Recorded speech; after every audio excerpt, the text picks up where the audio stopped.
ಗಂಡಸರಿಗೆ ಗೊತ್ತಿರದ ಹೆಂಗಸರ ಕೆಲವೊಂದು ಗುಟ್ಟುಗಳು. ಹೆಂಗಸರು ಅಷ್ಟು ಸುಲಭವಾಗಿ ಯಾರನ್ನು ಕೂಡ ಮನಸಾರೆ ಪ್ರೀತಿಸುವುದಿಲ್ಲ. ಒಂದು ವೇಳೆ ಹಾಗೆ ಪ್ರೀತಿಸಿದರೂ ಕೂಡ ಆಕೆ ನಿಮ್ಮನ್ನು ಅಷ್ಟು ಸುಲಭವಾಗಿ ಬಿಟ್ಟು ಕೊಡುವುದಿಲ್ಲ.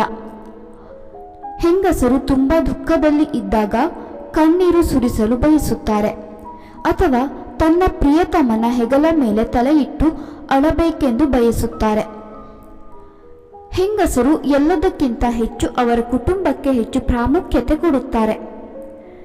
ದುಃಖದಲ್ಲಿದ್ದಾಗ ಅವಳಿಗೆ ಒಂಟಿತನವಲ್ಲ, ಬದಲಿಗೆ ಯಾರಾದರೂ ಸಂತೈಸಬೇಕೆಂದು ಬಯಸುತ್ತಾಳೆ. ಅವಳು ಯಾರು ಅವಳನ್ನು ಇಗ್ನೋರ್ ಮಾಡುತ್ತಾರೋ ಅವರ ಮೇಲೆ ಹೆಚ್ಚು ಆಸಕ್ತಿ ಹೊಂದಿರುತ್ತಾಳೆ. ಅವರು ಅವರಿಗಿಂತ ಬೇರೆ ಹೆಂಗಸರು ಚಂದವಾಗಿ ಕಾಣುವುದನ್ನು ಸೂಕ್ಷ್ಮವಾಗಿ ಗಮನಿಸುತ್ತಾರೆ. ಹೆಚ್ಚು ತಾಳ್ಮೆಯನ್ನು ಹೊಂದಿರುವ ಹೆಂಗಸು ಎಂದಿಗೂ ಹಣಕ್ಕಾಗಿ ಒಬ್ಬ ಹುಡುಗನನ್ನು ಪ್ರೀತಿಸುವುದಿಲ್ಲ. ಬೈಚಾನ್ಸ್ ಹಾಗೆ ಪ್ರೀತಿಸಿದರೆ ಅದು ನಿಜವಾದ ಪ್ರೀತಿನೇ ಅಲ್ಲ. ಹುಡುಗಿಯರು ಪ್ರೀತಿಯ ವಿಷಯದಲ್ಲಿ ಅವರ ಸ್ನೇಹಿತರ ಅಭಿಪ್ರಾಯಕ್ಕೆ ಹೆಚ್ಚು ಪ್ರಾಮುಖ್ಯತೆಯನ್ನು ಕೊಡುತ್ತಾರೆ. ಮಹಿಳೆಯು ನೀವು ಹೇಳುವ ನಿಮ್ಮ ಸಿಲ್ಲಿ ಜೋಕ್ಸ್ಗೆ ನಗುತ್ತಾಳೆ ಎಂದರೆ ಅವಳಿಗೆ ನಿಮ್ಮ ಮೇಲೆ ಪ್ರೀತಿ ಇದೆ ಎಂದರ್ಥ. ಹುಡುಗಿಯರು ಹುಡುಗರಿಗಿಂತ ಹೆಚ್ಚಾಗಿ ಮಾತನಾಡುತ್ತಾರೆ. ಒಬ್ಬ ಹೆಂಗಸು ಬೇರೆ ಹೆಂಗಸಿನ ಜೊತೆ ಅಷ್ಟು ಸುಲಭವಾಗಿ ಗೆಳೆತನ ಬೆಳೆಸುವುದಿಲ್ಲ. ಒಂದು ರಿಸರ್ಚ್ನ ಪ್ರಕಾರ ಹೆಂಗಸರೇ ಹೆಂಗಸಿನ ಶತ್ರು ಆಗಿರುತ್ತಾರೆ.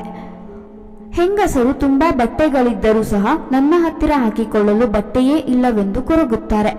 ಹುಡುಗಿಯರು ಅವರ ಮುಂದೆ ಬೇರೆ ಹುಡುಗಿಯನ್ನು ಹೊಗಳಿದರೆ ಇಷ್ಟಪಡುವುದಿಲ್ಲ. ಒಬ್ಬ ಮಹಿಳೆ ನಿನಗೆ ನಿಜ ಹೇಳಿ ಎಂದು ಕೇಳಿದರೆ ಅವಳಿಗೆ ಆಗಲೇ ವಿಷಯ ತಿಳಿದಿದೆ ಎಂದರ್ಥ. ಅವರು ಗಡ್ಡ ಮೀಸೆ ಇರುವ ಗಂಡಸರನ್ನು ಹೆಚ್ಚು ಇಷ್ಟಪಡುತ್ತಾರೆ. ಹೆಂಗಸರು ಶಾಪಿಂಗ್ ಮಾಡುವಾಗ ಹುಡುಗರಿಗಿಂತ ಹೆಚ್ಚು ಸಮಯ ತೆಗೆದುಕೊಳ್ಳುತ್ತಾರೆ.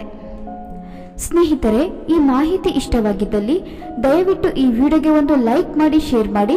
ಇದೇ ರೀತಿಯ ಹೆಚ್ಚಿನ ವಿಡಿಯೋಸ್ಗಳಿಗಾಗಿ ನಮ್ಮ ಚಾನಲ್ ಅನ್ನು ಸಬ್ಸ್ಕ್ರೈಬ್ ಮಾಡಿಕೊಳ್ಳಿ.